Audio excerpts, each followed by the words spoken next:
suis content de vous voir ici et j'apprécie beaucoup l'effort que vous faites pour venir ici. C'est vrai que la musique, c'est un talent incroyable. Moi, je joue pas la musique, rien de tout. J'ai pas le don de la musique et j'ai pas non plus, comme je dis le sabbat matin, j'ai pas l'oreille pour la musique. Mais je repère par contre certaines tonalités de voix. Je sais pas si ça arrive à toi, mais spécialement avec ma femme, j'ai le don de repérer, de découvrir la tonalité de la voix. Je sais quand elle est joyeuse, je sais quand elle est triste, mais je sais aussi quand elle est fâchée. Et quand elle est fâchée, c'est dangereux. Et ça, il y a beaucoup de textes qui me viennent à l'esprit quand elle est fâchée, et je profite qu'elle n'est pas ici, alors raconte pas elle sera ici le vendredi, alors silence s'il vous plaît. Même si c'est filmé, vous filez pas le lien à elle, mais il y a un texte à Apocalypse quand j'écoute cette tonalité de ma femme quand elle est fâchée, c'est les chapitres 14, il faut pas que vous cherchiez dans vos Bibles, c'est les chapitres 14, verset 12, c'est ici la persévérance descend. Alors j'ai beaucoup de souffrances quand ma femme elle est fâchée, mais c'est pas ma femme le point des sujets de la prédication d'aujourd'hui. Mais en parlant des tonalités, en parlant des voix, je me rappelle quand mon fils, il était bébé. Et quand mon fils, il était bébé, je sais pas si tu te rappelles quand tes enfants, il était bébé, mais quand mon fils, il était bébé, il était super silencieux. On pouvait voyager avec lui, on était avec le jeune dans l'église et il jamais pleurait. Il était super silencieux. Et il ne pleurait presque jamais. Et jusqu'au jour, je pense qu'il a commencé à découvrir c'est quoi pleurer. Alors, il n'a pas commencé à pleurer. Il a commencé à déchirer sa gorge et il a commencé à pleurer tout le temps. Et même au point qu'on entendait, on était capable d'entendre le sanglot de mon fils depuis des kilomètres. Et c'est sérieux, j'étais dans les parkings de chez moi et quand je partais, parce que ma femme elle restait à la maison et je partais pour donner des études bibliques, et mon fils commençait à pleurer. Et j'écoutais même la voix, même les sanglots de mon fils depuis les parkings, qui étaient dehors, mais loin de la maison. Et pour vous montrer l'histoire, pour vous montrer, pour vous illustrer cette tonalité des sanglots de mon fils, j'ai une histoire pour toi. Alors c'était 2021, c'était la première fois qu'on était à Disneyland Paris. En fait, c'est la dernière qu'on est allé. Mais je me rappelle que mon fils, il avait 9 ans. Aujourd'hui, il a presque 13. Alors, il a grandi, il pleure plus. Mais à l'époque, il toujours pleurait un peu. Il avait 9 et ma fille, elle avait 8. Et on y allait tranquillement en choisissant les attractions les plus douces, les plus tranquilles du parc. Alors, jusqu'au moment où mon fils a beaucoup insisté pour aller à l'Hyperspace Mountain. Je ne sais pas si tu es allé là, mais l'Hyperspace Mountain, c'est ça. Et ça n'a pas l'air d'être trop difficile, mais il te montre ça, et c'est pas vrai du tout. C'est pas vrai. C'est la montagne russe la plus intense du parc. Et il faut dire que moi aussi, j'ai encouragé un peu mon enfant, parce que moi, je voulais aussi monter. J'avais marre d'être dans les attractions les plus gentilles des deux parcs. Et je sais pas si tu es jamais allé là. Si tu es jamais allé là, à ta place, je réfléchirais d'y aller. C'est pas gagné. Ma fille était pas très convaincue. On s'est assis là, elle était avec moi parce qu'elle avait peur. Et mon fils, il était ravi d'être là. Il était avec ses rires qui étaient pas nerveux, mais plutôt, oui, un rigolant, marrant, parce qu'il était finalement dans les Hyperspace Mountain. Et ma fille, elle était presque dans le point de commencer à pleurer. Alors, je sais pas si tu es allé là, mais ça commence avec une vélocité énorme. C'est comme une fusée spatiale pendant 2-3 secondes. Mais très vite. Et après, ça s'arrête. Alors, le moment que ça s'arrêtait, ma fille a commencé à pleurer beaucoup. Alors, ça t'interrompt, que c'est marrant, c'est joyeux. En fait, c'est ça. Je sais pas si tu arrives à voir le circuit, comment l'attraction, elle est des loopings. Alors, ça a commencé encore avec beaucoup de vitesse, tout en noir, des loopings, en avant, en arrière, tout obscur, beaucoup de bruit, beaucoup de sons, beaucoup de lumière, mais des lumières qui s'étendent et qui s'allument, ils s'étendent. Beaucoup de musique et de bruit, c'était la folie. Et dans ces moments-là, ma fille a commencé à pleurer, vraiment. Et moi, j'essayais avec maman gauche, calmer, la rassurer, mais j'avais mon sac à dos. Et mon sac à dos dans les lupines, il tient pas. Alors, le sac à dos, il commençait à faire pouboum, pouboum. Alors, j'ai mis le pied dans le sac à dos et j'étais avec la main gauche avec ma fille, avec la main, avec le pied le sac à dos et tout d'un coup, la gourde métallique pleine d'eau qui était dans le sac et moi, je suis très intelligent, j'ai laissé le sac ouvert. Alors, je vois que la gourde en métallique commence à sortir, à s'échapper de sac à dos. Alors, j'étais avec ma main droite, avec la gourde, le pied avec le sac à dos, la main gauche avec ma fille. Et tout d'un coup, au-dessus de bruit, de l'escandale, qu'est-ce que tu imagines que je commençais à écouter? Mon fils, qu'il commence à hurler. Cette tonalité des sanglots que je connaissais bien. Alors, c'est les 2 minutes les plus larges de toute ma vie. Et j'ai commencé à prier et dire, Dieu, s'il te plaît, commence à passer vite le temps parce que moi, je vois pas la fin de cette attraction. Alors, fin de l'histoire, j'ai jamais monté sur une montagne russe, plus en ma vie. Alors, c'est pour vous illustrer comment mon fils, il pleurait et comment parfois on connaît très bien les voix de ceux qui nous entourent.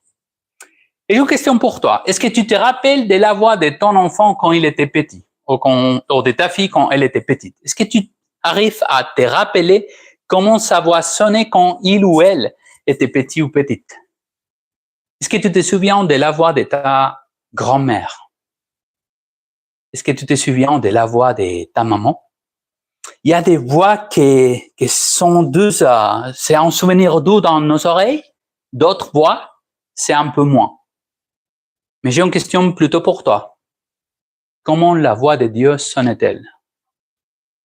Quelle est la tonalité de la voix de Dieu pour toi? Parce que parfois, c'est pas évident. On n'écoute pas la voix de Dieu comme on écoute la voix des personnes. Alors aujourd'hui, et les prochains 3 jours, avec aujourd'hui le 4e, on va parler, je vais vous inviter à réfléchir sur l'idée de comment ceux qui ont vécu avec Jésus ont entendu ou entendu la voix de Jésus après sa résurrection. D'accord? Alors on commence et on va rester sur Jean 20, chapitre 20. Et c'était le matin de la résurrection. Et dans le matin de la résurrection, on a Marie qui était venue voir les corps de Jésus. Et tu connais bien l'histoire. Marie s'approchait vers les tombeaux pour faire les sanctions qui étaient habituelles, traditionnelles pour les corps des morts à l'époque. Et en arrivant au tombeau, elle voit que la grande pierre qui fermait le tombeau était encastrée normalement dans les rochers, mais maintenant, elle avait été roulée. Les rochers avaient été roulés. Et le tombeau était vide. Alors, les corps de Jésus n'étaient pas là. Et qu'est-ce qu'elle pense? Quelqu'un a volé le corps de Jésus. Alors, elle revient pour raconter à ses amis qu'est-ce qui s'est passé et elle croise qui? Jean et Pierre. Et elle raconte l'histoire et tout d'un coup, Jean et Pierre courent vite, très vite vers les tombeaux.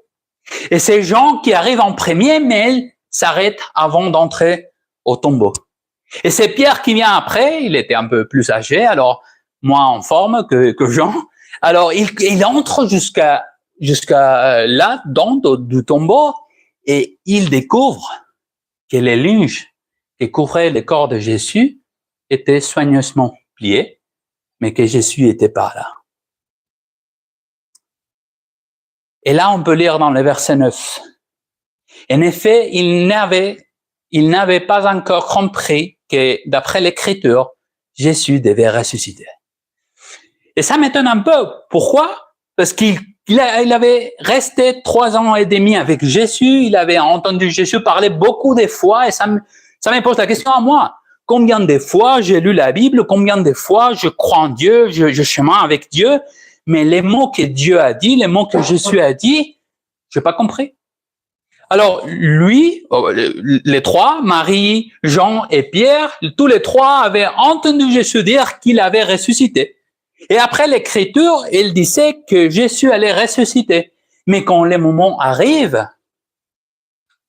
il ne sait pas qu'est-ce qui se passe. Ils n'arrivent pas à comprendre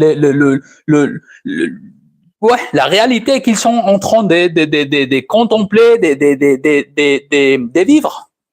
Alors, chacun d'entre eux, il voit des choses différemment.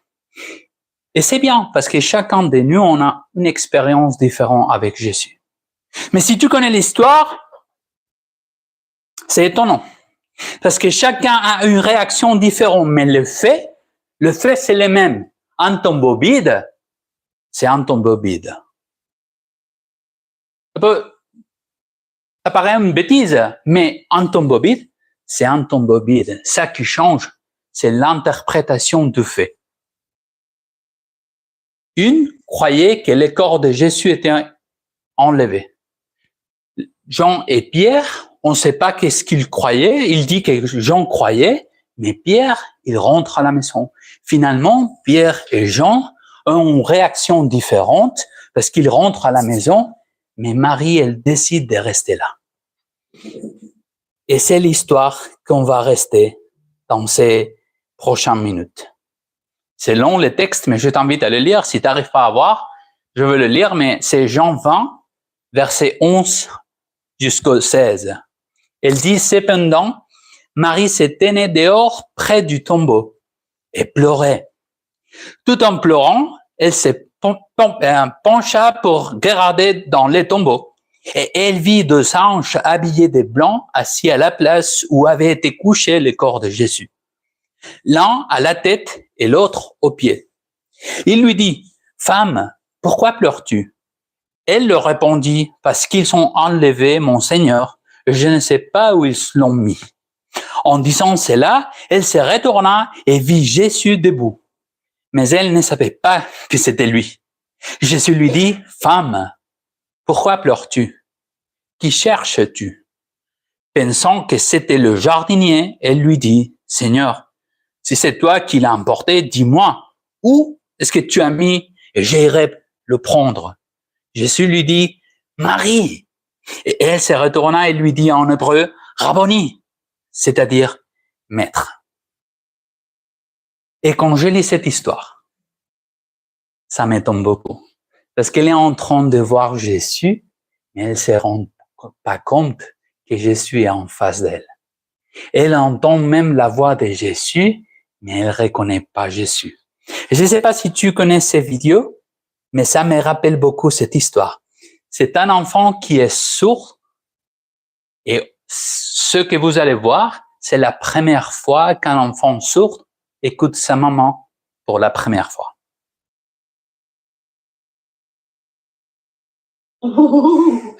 Hi, Fanny.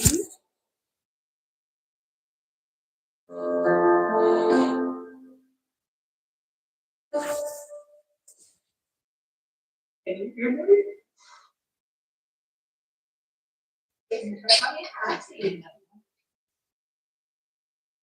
What do you think? Really good. Like it?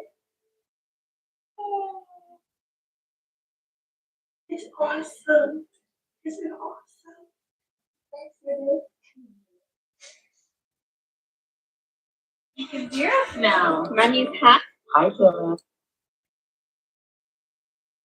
Je mets en cette histoire parce que c'est étonnant la première fois que tu entends la voix de ta maman. La première fois que Marie écoute la voix de Jésus, son ami qui était décédé, qui était tué, et maintenant, elle, à nouveau, écoute la voix de Jésus. Mais entendre la voix de Dieu aujourd'hui implique une écoute active. Et Marie refusait de quitter le tombeau. Elle n'écoute pas la voix parce qu'il rentre à la maison. Elle arrive à écouter et retrouver Jésus parce qu'elle reste à côté de Jésus. Sa tête n'arrive pas à expliquer qu'est-ce qui s'est passé. Elle pense que quelqu'un a enlevé le corps de Jésus, mais elle se tient près du tombeau parce qu'elle veut des réponses par rapport à Jésus. Elle était prête à laisser Dieu briser ses schémas. Et elle ne voyait pas possible que tout s'arrête comme ça. Elle est restée près du tombeau, plus parfois que par preuve tangible.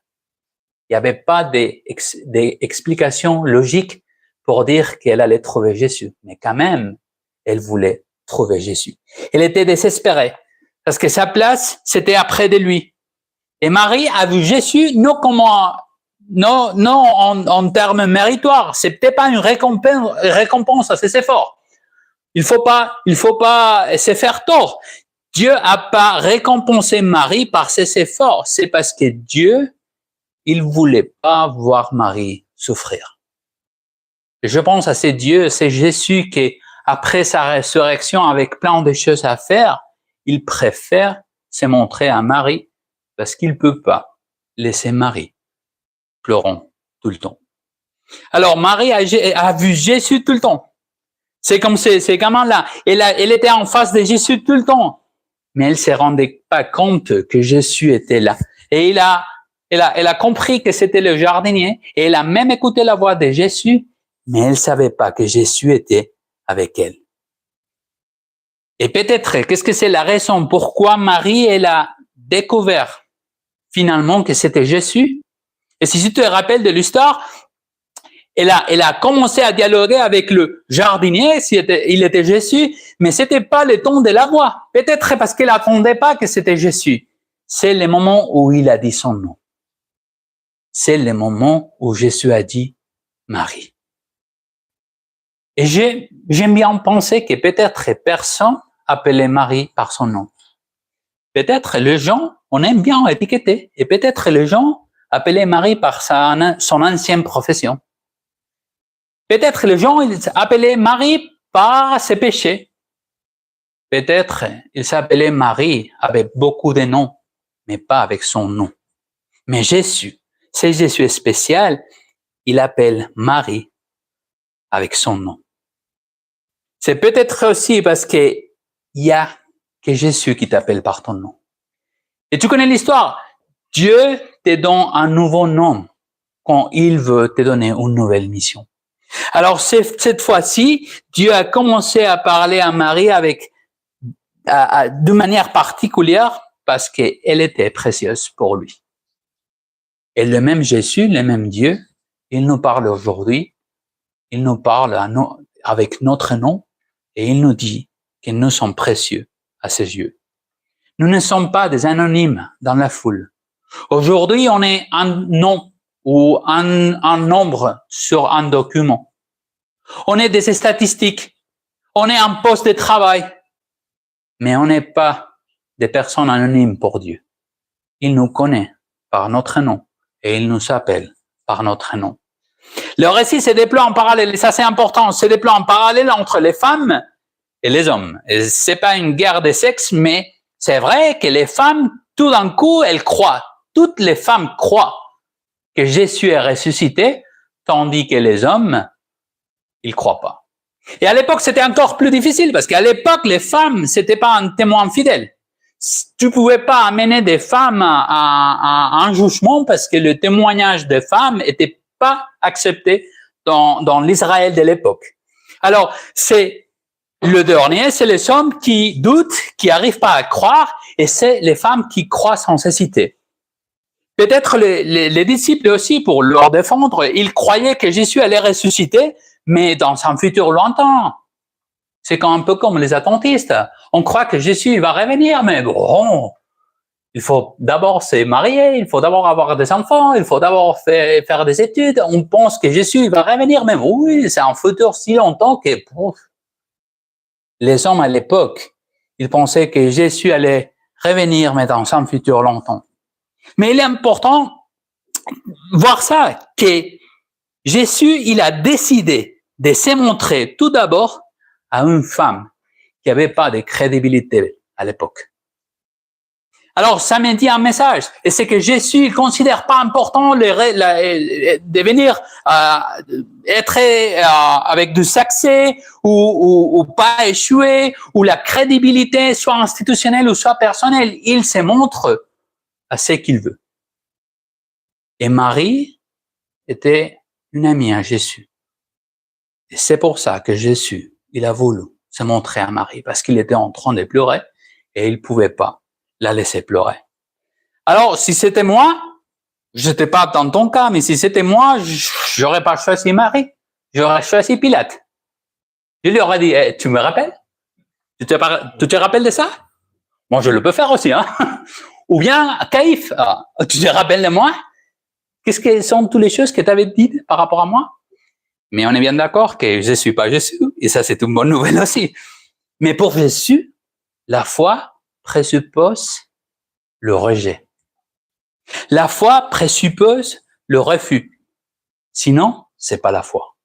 Alors, Jésus, il a pas fait une stratégie d'apparition pour convaincre la société qu'il était Jésus. Si tu fais l'étude, il se montre qu'à ceux qui ont cru en Jésus. Ses amis. Il pouvait faire tout un documentaire, toute une série, toute une saison de Netflix pour montrer qu'il était Dieu. Mais il a choisi de se montrer, d'apparaître chez ses amis. Alors la crédibilité est quelque chose qui préoccupe pas Jésus. Et je me pose la question, sinon en tant que chrétien, en tant qu'église, on est beaucoup préoccupé par rapport à la crédibilité.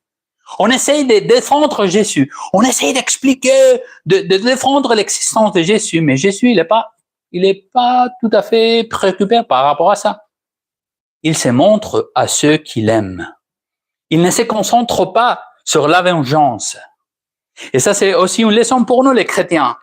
Il n'est pas intéressé par la vengeance, ni par son image, ni par l'effet potentiel de ses apparitions miraculeuses. Alors, les stratégies de Jésus, c'est pas convaincre tout le monde. La stratégie de Jésus, c'est apparaître à ceux qui ont de l'amour pour lui. Marie ne pouvait pas voir Jésus à travers ses larmes.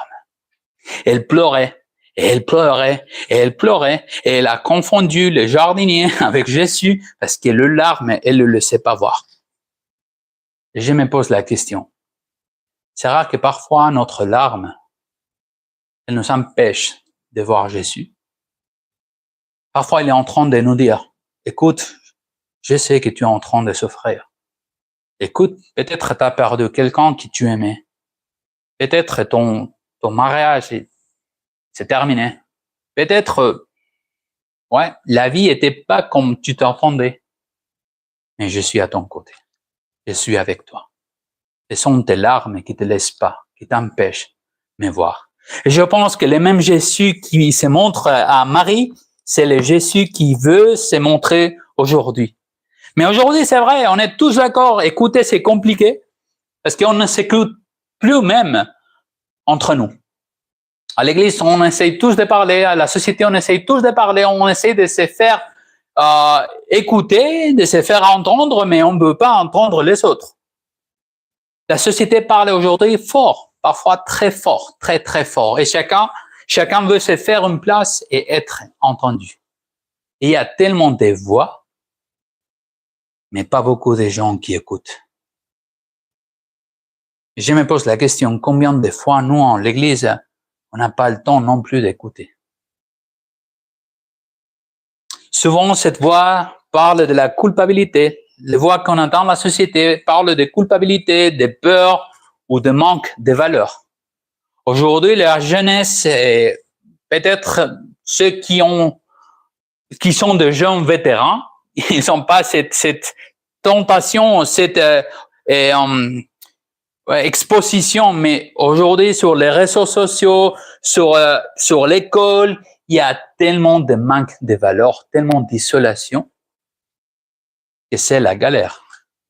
Aujourd'hui, devenir jeune, c'est pas aussi bien qu'être jeune dans le passé.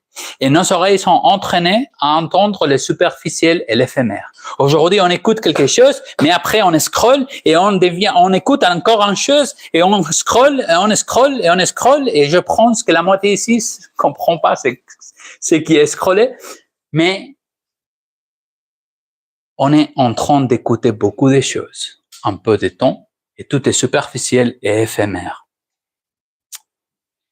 Tu dois affiner ton oreille pour entendre parler à Dieu à l'intérieur. Et ici en texte, Jean 20, 17, l'histoire avance. Et il y a une des choses que je pense que c'était pas compris du tout. Jésus lui dit, j'imagine Marie embrasser à Jésus et Jésus lui dit, ne me retiens pas. Et j'aime bien cette version parce que d'autres, il dit, ne me touche pas. Et on a développé toute une théorie et toute une théologie qu'on ne pouvait pas toucher Dieu ou Jésus parce qu'il était divin et on ne peut pas toucher Jésus.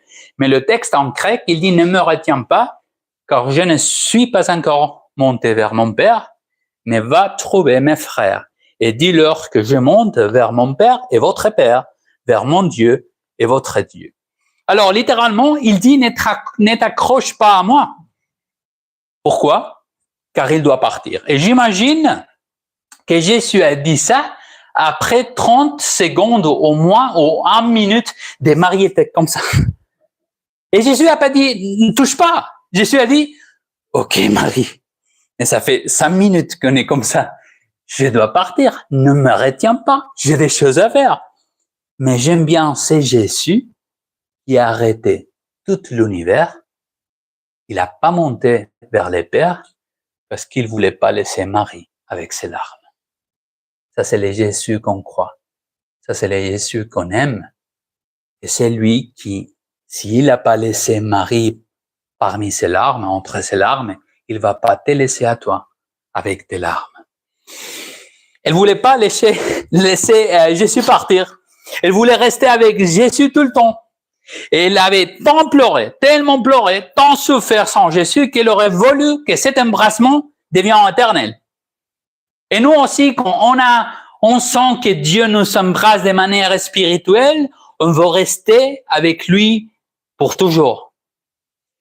Et j'imagine, Jésus avait cette mission vitale d'aller monter vers le Père pour certifier sa résurrection et sa mort et sauver l'humanité. Mais il a tout arrêté pour être avec Marie quelques instants. En substance, Jésus lui dit, Marie, je dois m'en aller. Notre amitié est assez mûre pour se séparer un petit peu. On se revoit tout à l'heure, on va se revoir. Mais je dois partir. Mais c'est intéressant, une deuxième chose. Jésus, il pouvait aussi aller vers ses amis et se montrer lui-même. Mais il a décidé d'envoyer Marie. La femme qui personne croyait parce elle était femme et elle était une profession pas acceptée dans le passé. Elle était la plus soupçonnée dans tous les disciples. Il a envoyé Marie vers les disciples pour raconter que lui, il avait ressuscité. Alors, Jésus, il veut pas qu'on cache Jésus avec nous. Il veut pas être gardé dans les murs de l'église. Il veut que nous sortons et partageons et racontons l'histoire qu'on a eue avec Jésus. Au lieu d'y aller lui-même, il envoie d'abord Marie en sachant que peut-être on ne le croira pas, sachant que cela paraît fou. Mais Jésus encore, il cherchait pas la validation. Alors, il croit en nous.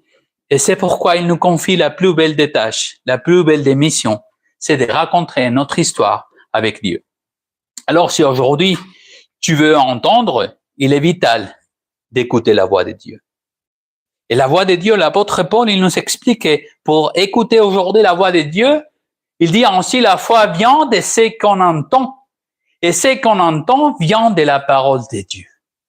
Alors, tu peux créer ta vision du monde, mais si tu es plutôt dans la TV, si tu es plutôt dans le téléphone, le Natel, si tu es plutôt en train d'écouter les voix qui disent le monde va disparaître. Et c'est vrai, mais le monde va disparaître, il y a une guerre, il y a tout négatif.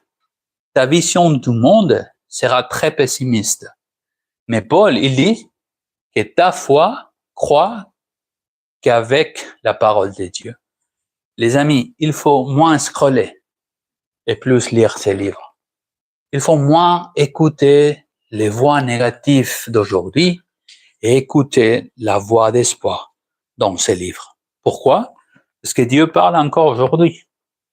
Mais nous avons besoin d'écouter.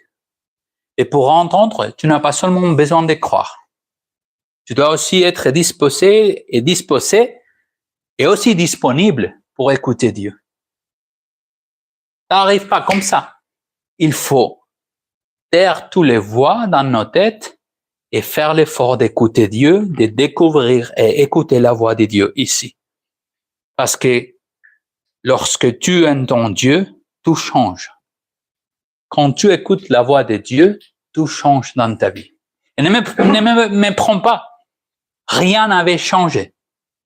Jésus est ressuscité. Jésus apparaît à Marie. Jésus, après, on le verra, il apparaît, il se montre à tous ses amis, mais rien n'a changé. Pourquoi? Rome occupait toujours Israël. On avait toujours Rome qui nous faisait des esclaves. Les autorités religieuses mettaient toujours un prix sur la tête des disciples. Ça n'a pas changé non plus. Et la mort et la souffrance, même si Jésus est ressuscité, la mort et la souffrance faisaient toujours partie du quotidien. Mais quand même, tout est changé. Parce que l'irréversible devient réversible. Et avec la résurrection de Jésus, il est en train de nous dire, si la mort est renversée, il n'y a rien d'impossible pour Dieu. Alors c'est Jésus est en train de nous dire que tout est changé. Et les amis, si Jésus est Dieu, et on l'y croit, tu comptes plus que personne pour lui. Tu es la chose la plus précieuse pour Jésus. Et si Jésus est Dieu, cette même voix qui a été entendue alors parle encore aujourd'hui. C'est le même Jésus qui essaye de parler. Et les nuances, les canons changent. C'est pas comme à l'époque, mais ils règlent bien ta fréquence parce que Dieu est toujours en train de parler. Mais parfois, il faut faire du silence pour écouter la voix de Dieu. Tu n'as pas besoin de croire. Ou tu n'as pas besoin de voir pour croire. Tu as besoin d'écouter pour croire. Alors, comme il l'a dit une fois, si quelqu'un a des oreilles, qu'il entende. Que Dieu nous bénisse, que Dieu te bénisse et nous aide à faire le silence et être capable d'écouter la voix de Dieu.